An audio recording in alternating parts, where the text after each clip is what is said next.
Oke, lanjutan dari part 1 tadi ya.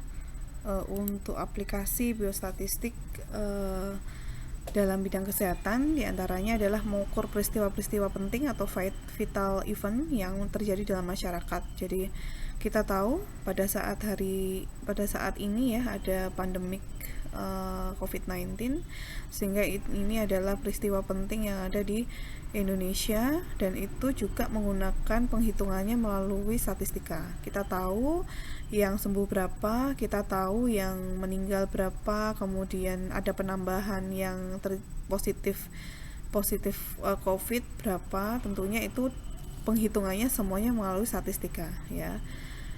Tidak hanya itu, juga mengukur peristiwa-peristiwa penting itu juga lewat kita tahu pemilihan umum ya, pemilihan presiden, pemilihan bupati dan sebagainya, itu juga menggunakan statistik ya. Jadi banyak hal ya yang bisa kita gunakan, tidak hanya dalam ilmu kesehatan saja, ilmu medis saja untuk menghitung resiko di medis, tapi juga luas ya. Jadi bisa juga meramal akankah paslon urutan 1 akan bakal menang. Nah, seperti itu sudah bisa dihitung melalui statistika dan bisa diprediksi sebelumnya seperti itu. Kemudian yang kedua adalah mengukur status kesehatan masyarakat dan mengetahui masalah kesehatan yang terdapat pada berbagai kelompok masyarakat. Jadi status kesehatan masyarakat ini dapat diketahui ya, kemudian masalahnya juga bisa dapat diketahui dalam suatu kelompok masyarakat, tentunya melalui pendataan, kemudian ada pengolahan data, akhirnya pada sampailah ke interpretasi data dalam bentuk angka dalam statistik. Kemudian yang berikutnya membandingkan status kesehatan masyarakat di satu tempat dengan tempat yang lain, atau status kesehatan masyarakat sekarang dengan status kesehatan yang lampau. Jadi membandingkan apakah status kesehatan di daerah A dengan di daerah B dengan kontur atau demografi yang berbeda, apakah sama atau berbeda. Nah, itu juga kita bisa lihat dari situ melalui penghitungan dari biostatistik. Kemudian status kesehatan masyarakat yang sekarang dengan kesehatan masyarakat yang lampau tentunya juga berbeda gitu, atau bisa kita tahu. Artinya kita bisa studi prospektif misalkan. Kalau studi prospektif berarti kita mengikuti dari sekarang sampai dengan nantinya.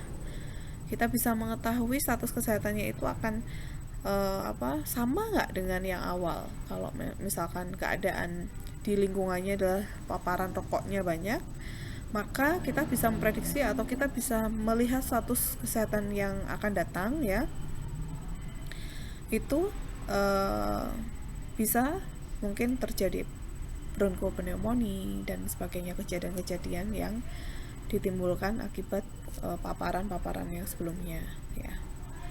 Kemudian meramalkan status kesehatan masyarakat di masa-masa mendatang ya, tentunya juga dengan tadi ada resiko, berapa kali resiko kita bisa hitung lewat biostatistik untuk resiko-resiko itu melalui penghitungan, melalui data-data yang didapatkan, sehingga kita bisa meramalkan ada resiko 2 kali resiko nih orang ini terkena osteoporosis karena perilakunya pada saat pola hidupnya tidak mengkonsumsi cukup kalsium, misalkan seperti itu contohnya. Kemudian ada evaluasi tentang perjalanan keberhasilan dan kegagalan dari suatu program kesehatan atau pelayanan kesehatan yang sedang dilaksanakan. Nah, ini juga penting sekali ketika kita mencermati suatu pemerintah atau suatu program di puskesmas ya, apakah berjalan dengan baik ataukah ada hambatan. Nah, itu kita bisa dalami, kita bisa hitung ya dengan baik, kemudian pelayanan yang dilakukan itu sesuai dengan protokol atau sesuai dengan protapnya, seperti itu. Jadi tidak hanya kita mengkorelasikan suatu variabel, tapi juga sampai dengan mengevaluasi tentang perjalanan. Yang kedua adalah keperluan estimasi tentang kebutuhan masyarakat terhadap pelayanan kesehatan serta menentukan secara pasti target pencapaian tujuan. Nah, ini adalah tujuan-tujuan atau goals-nya dari pentingnya biostatistik ini dalam bidang kesehatan. Bisa kita tahu nih kebutuhan masyarakat terhadap pelayanan kesehatan. Akan ada kebutuhan apa lagi yang akan dibutuhkan dalam daerah A di masyarakat tersebut.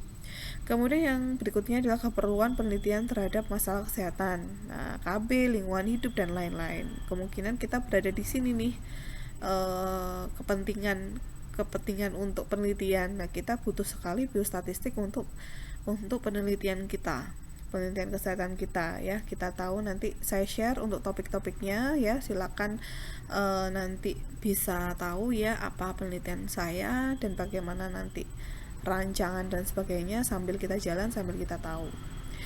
Kemudian ada berikutnya adalah perencanaan dan sistem administrasi kesehatan. Jadi ada perencanaan, dibutuhkan juga itu ya aplikasinya dari biostatistik ini ya. Perencanaan dan sistem administrasi kesehatan juga masuk di dalam kita di bidang kesehatan. Keperluan publikasi ilmiah di media massa, jurnal ilmiah. Nah ya, pasti kita butuh untuk statistik juga ya. Kemudian kalau penelitian tidak dipublikasikan itu seperti halnya kita sekolah tapi kita tidak dapat ijazah ya. Kita sekolah udah bayar, tapi kita nggak punya titel, nggak punya ijazah, nggak punya outputnya apa, nggak ada ya. Sama halnya ketika kita penelitian tapi kita tidak mempublikasikan. Nah ya, jadi harapannya nanti rekan-rekan sekalian bisa mempublikasikan penelitiannya meskipun itu berbayar ya. Berbayarnya 250-300 itu kan kalau ya agak mahal ya. Cuman kalau memang kepentingan untuk dipublikasikan agar nama kita bisa di search di dalam suatu, misalkan search namanya si Laila misalkan ya, Lailatul ya, kita search namanya, muncullah publikasi untuk penelitiannya kan. Hal yang bisa dibanggakan ya, penelitiannya dipublikasikan secara nasional maupun internasional, bisa di googling lewat manapun. Adapun peran statistik dalam penelitian ya, jadi ada menghitung besar sampel ya, kita tahu ya besar sampel bisa dihitung. Kemudian menguji validitas dan reliabilitas instrumen, teknik untuk menyajikan data seperti tabel grafik, kita tahu dari statistik langsung bisa otomatis tersajikan atau kita buat sendiri ya. Kemudian alat untuk analisis data seperti menguji hipotesis penelitian yang diajukan, jadi sebagai menguji hipotesisnya ada nggak pengaruhnya, diterima nggak, sesuai dengan batas nilai kritisnya ya, nilai kritis, batas kritisnya berapa, kurang atau lebih dari itu. Nah seperti itu ya. Jadi ada sumber data statistik Dapkes RI, ada sensus penduduk, monitoring dan evaluasi kemajuan program kesehatan.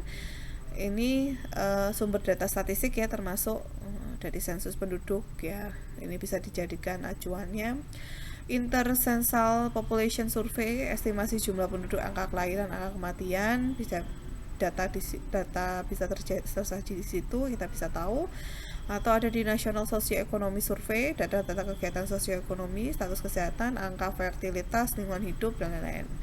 Ada food balance sheet, ada pola konsumsi pangan penduduk, kebutuhan pangan per kapita. Jadi kalau misalkan tentang pola pangan ya, pola makan kebutuhan itu bisa lewat food balance sheet-nya. Jadi sumber data statistiknya di. Kemudian ada epidemic dan communicable disease report ya, beberapa penyakit menular epidemik dan dapat ditimbulkan wabah ya. Jadi ini masuk di sini ya. Kemudian hospital recording system, informasi kegiatan rumah sakit di Indonesia.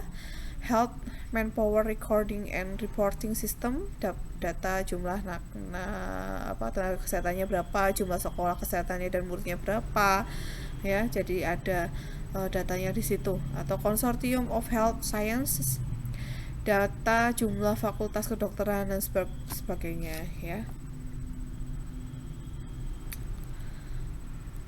Ada jenis-jenis statistika secara umum, statistika ini tadi sudah ya, next ya. Kemudian statistika dapat dikelompokkan menjadi dua bagian, yaitu statistik deskriptif dan statistik inferensial ya. Kita nanti akan belajar itu, statistik deskriptif dan statistik inferensial.